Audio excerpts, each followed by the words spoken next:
Assalamualaikum warahmatullahi wabarakatuh. Perkenalkan, nama saya Nur Imania Safianti dengan NIM 2303 dari Fakultas Ekonomi dan Bisnis kelas 2G Manajemen. Baik, di sini saya akan menjelaskan materi tentang aktiva tetap tak berwujud. Nah, secara umum, aktiva tak berwujud adalah kekayaan perusahaan yang tidak memiliki bentuk fisik, tetapi bermanfaat bagi perusahaan karena hak-hak yang melekat pada pemiliknya. Dari segi akuntansi, aktiva tak berwujud dapat digolongkan ke dalam tiga. Yang pertama, aktiva lancar, misalnya piutang dagang, persekut resmi akuntansi. Yang kedua, aktiva tetap, misalnya hak paten, cap dan merek dagang, dan goodwill. Yang ketiga, biaya yang ditangguhkan pembebannya, misalnya biaya pendirian, biaya riset dan pengembangan, hak guna usaha, hak sewa atau jangka panjang. Selanjutnya, karakteristik aktiva tetap tak berwujud. Yang pertama, didapat atau dibeli dari pihak lain atau dikembangkan oleh perusahaan sendiri. Yang kedua, memberikan hak-hak istimewa kepada perusahaan. Yang ketiga, memberikan manfaat dan digunakan dalam kegiatan normal perusahaan. Yang keempat, mempunyai masa kegunaan relatif, permanen atau lebih dari satu periode akuntansi. Selanjutnya, aktiva tetap tak berwujud dapat dikelompokkan berdasarkan yang pertama, dapat atau tidaknya aktiva tersebut diidentifikasikan secara spesifik dengan hak atau jenis aktivitas tertentu.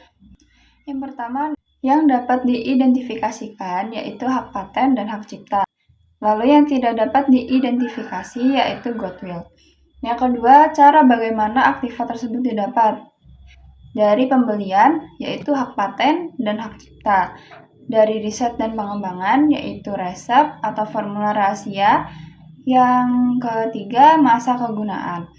Masa kegunaannya yang terbatas, yaitu hak paten. Lalu yang tidak terbatas adalah goodwill. Yang keempat, dapat atau tidaknya aktiva tersebut dipisahkan dan eksistensi perusahaan. Yang dapat dipisahkan dan dijual sendiri adalah hak cipta atau copyright. Yang kedua, tidak dapat dipisahkan yaitu goodwill.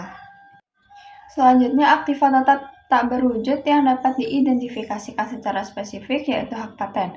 Nah, hak paten adalah hak yang diberikan oleh pemerintah atau instansi yang berwenang kepada pemegangnya untuk menggunakan atau mengawasi dan mengkomersikan hasil temuannya. Hak paten diberikan untuk jangka waktu 17 tahun. Apabila hak paten diperoleh dengan cara membeli, maka hak paten dicatat sebesar harga perolehannya, yaitu sebesar jumlah uang yang dibayarkan kepada pihak penjual atau seharga aktiva yang diserahkan dalam transaksi penukaran. Lalu apabila hak paten diperoleh melalui riset dan penelitian yang dilakukan oleh perusahaan sendiri, maka harga perolehan hak paten terdiri dari semua biaya yang dikeluarkan untuk penelitian tersebut, biaya pendaftaran dan honor pengacara. Hak paten harus diamortisasi selama masa kegunaannya dengan batas waktu maksimum 17 tahun. Apabila karena sesuatu hal paten tersebut sudah tidak lagi memberikan manfaat atau sudah kehilangan nilai komersialnya atau tidak laku lagi, maka nilai buku hak paten harus dihapuskan. Yang kedua, hak cipta atau copyright. Hak cipta adalah yang diberikan oleh pemerintah kepada pengarang, pencipta lagu, musik, barang-barang seni, dan lainnya untuk mempublikasikan penerbitan, mengawasi, dan mengkomersialkan hasil ciptaannya. Hak cipta diberikan untuk jangka waktu 28 tahun, dengan ditambah kemungkinan perpanjangan hak cipta 28 tahun kedua. Komponen harga perolehan hak cipta dipengaruhi oleh berbagai macam faktor, seperti halnya hak paten. Harga perolehan hak cipta harus diamortisasi selama hak cipta tersebut memberikan manfaat dan harus dihapuskan pada saat hak cipta sudah tidak lagi bermanfaat. Lalu selanjutnya, cap dan merek dagang. Cap dan merek dagang adalah suatu tanda yang dipakai untuk mengidentifikasikan suatu produk atau jasa yang dihasilkan oleh perusahaan tertentu.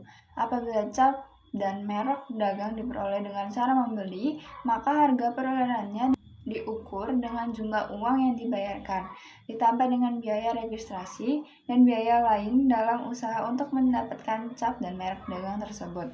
Apabila cap dan merek dagang dibuat sendiri oleh perusahaan, maka hak perolehan adalah semua biaya yang dikeluarkan sampai dengan cap dan merek dagang tersebut bisa digunakan.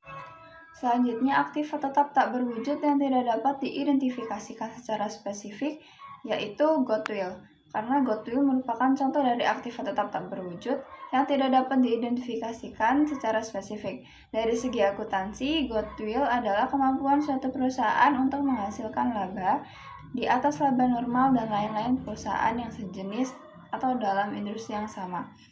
Goodwill berhubungan dengan atau timbul dari berbagai macam faktor yang sulit diukur secara kuantitatif, seperti hubungan yang baik atau memuaskan antara perusahaan dengan konsumen, lokasi perusahaan yang strategis, efisiensi dalam aktivitas produksi, hubungan baik antar karyawan dan perusahaan, kedudukan dalam persaingan yang menguntungkan, dan lain-lain. Lalu, penentuan harga perolehan goodwill. Goodwill yang boleh dicatat hanyalah apabila perusahaan membeli kekayaan bersih dari perusahaan yang lain sudah berjalan. Dengan pembayaran di atas, harga pasar dari seluruh aktiva yang secara spesifik dapat diidentifikasikan dikurangi dengan seluruh hutang-hutangnya.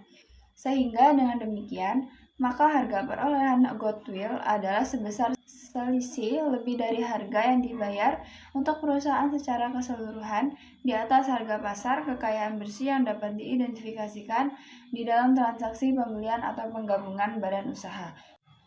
Sekian sedikit penjelasan materi tentang aktiva tak berwujud dari saya. Mohon maaf jika ada kurang dan lebihnya. Terima kasih. Wassalamualaikum warahmatullahi wabarakatuh.